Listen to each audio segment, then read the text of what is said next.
Panibagong araw, panibagong vlog na naman ulit tayo mga inday, mga inay. Oh, para sa mga marites ng buhay ko, nagtatanong kung naglilihi na ba daw ako or nangingitim na ba daw yung kilikili ko or nangitim na ba yung liig ko. Charing. Hindi naman ako masilan pag nagbuntis ako guys, no? Kung ano yung mga pagkain dyan, ay kinakain ko naman yan. Hindi naman ako masilan. Yung hindi ko lang talaga mapigilan pag nabuntis talaga ako, yung aking pagtulog talaga. Pagdating talaga ng 11:30, ganyan, ay naantok na talaga ako. Kaya kailangan ko talaga siyang itulog, no? Kasi pag hindi ko siya kailangan itulog, kusa na talaga yan napikit yung mga mata ko ba. Parang si Alter ngayon napansin ko talaga na yung nag-iiba yung pagkain ni Alter. Yun yung napansin ko kasi gutumin si Alter ngayon. Parang si Alter ngayon yung naglilihi sa amin. Kasi pagdating ng umaga guys, no yun, katulad nung kanina yung binibidyohan ko siya, kagigising niya lang, nanghingi agad siya ng pagkain dahil nagugutom daw yung tummy niya. At maya-maya si Alter guys nanghihingi ng pagkain kaya hinahayaan ko na lang din para nga siya tumaba-taba din. No? Kasi nga payat nga si Alter kaya ayun, buti na lang si Alter na yung maglilihi no, hindi na ako. So ayan, kagigising ko lang dyan guys, no, nagkikrib ako ng malamig na juice, kaso lang ay hanggang sa mapigilan ko talaga yung mga matatamis na mga pagkain, pinipigilan ko kasi ayaw ko talaga na tumaba ng tumaba ngayong buntis ako. Tapos ayan, nagawa na lang din ako ng juice na pipino at saka yung carrots kasi masarap kasi yan naman din yung aking iniinom nung nagda-diet ako ba. So, mas lalo na ngayon, nabuntis ako, kailangan din talaga natin mag-diet, hindi tayo magpataka ng kain nung ano, mga gusto nating pagkain, kailangan natin kainin, hindi oy, kasi bawal din yan kasi inaano din natin yung ating sugar ba, kasi mabilis lang naman yan maano yung ating sugar, no, pag kain na naman ulit tayo ng kain, tapos ako, nakain lang ako ngayon ng kanin, kunti lang, tapos yung ulam lang din yung aking ano, nililimitahan ko talaga ngayon din kasi mas mahirap na talaga, no, kasi ako lang din mahihirapan pag manganak na ba, kaya nililimitahan ko lang talaga din kumain ng kainin.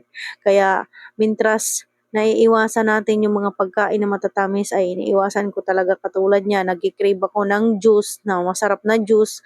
So ginagawan ko na lang ng paraan kasi alam ko naman kung paano yung maglo-low carb ba. Kasi pwede naman sa paglo-low carb yung buntis kasi masustansya naman yung kinakain. Pero wala naman ako ngayong napi-feel ba na maglihi-lihi ako. Hindi ko talaga na-feel yung maglihi ako simula ng kay Ate Drumbi na nagbuntis ako. Hindi ako nagsusuka, hindi ako nag-ano.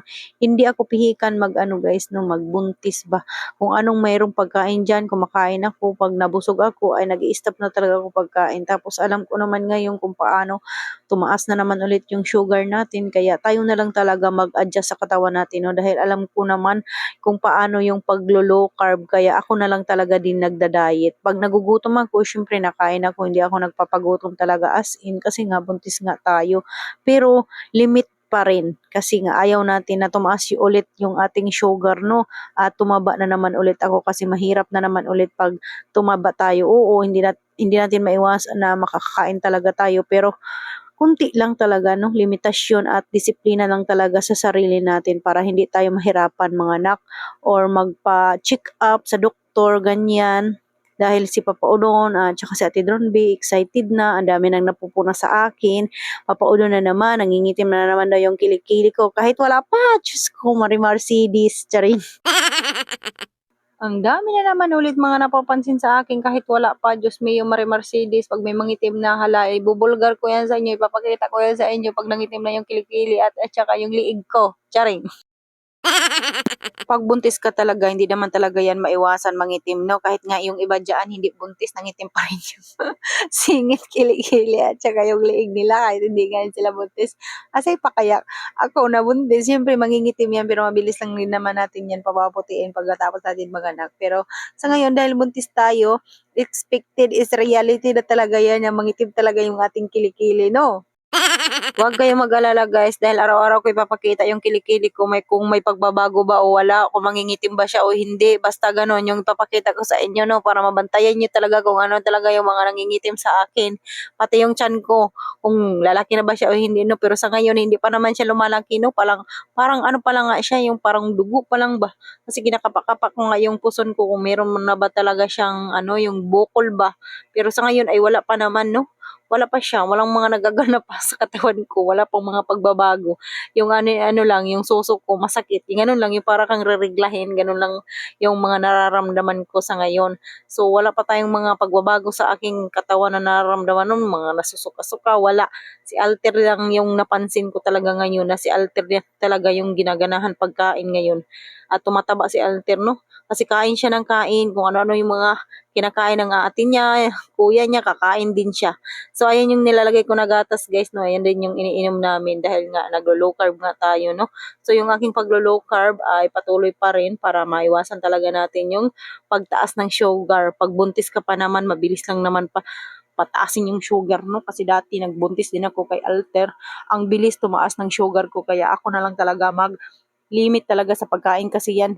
Kung ano yung mga kinakain, pinapasok natin sa sarili natin. Kaya yan, tumataas yung ating sugar level. Tapos yung dugo din natin. Kaya tayo, marunong naman tayo yung mag-low carb. Kaya disiplina lang talaga sa sarili kung paano natin anuhin yung ating pagkain. Pag nabusog na ay stop na talaga sa pagkain. Huwag nang kain ng kain. Kasi ako din naman kasi guys, no, pag nabusog ako ay hindi ako makahinga pag nabusog talaga ako.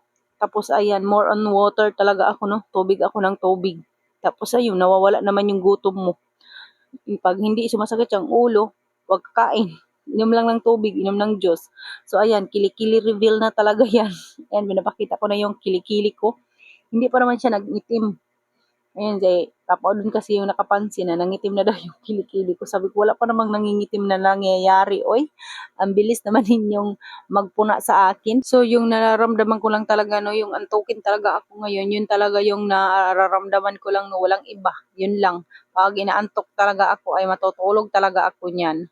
Tapos, yun, hindi mapigilan talaga yung antok ko. Matutulog at matutulog talaga ako niyan. Tapos pagkagising, syempre, ay maghahanap tayo ng pagkain.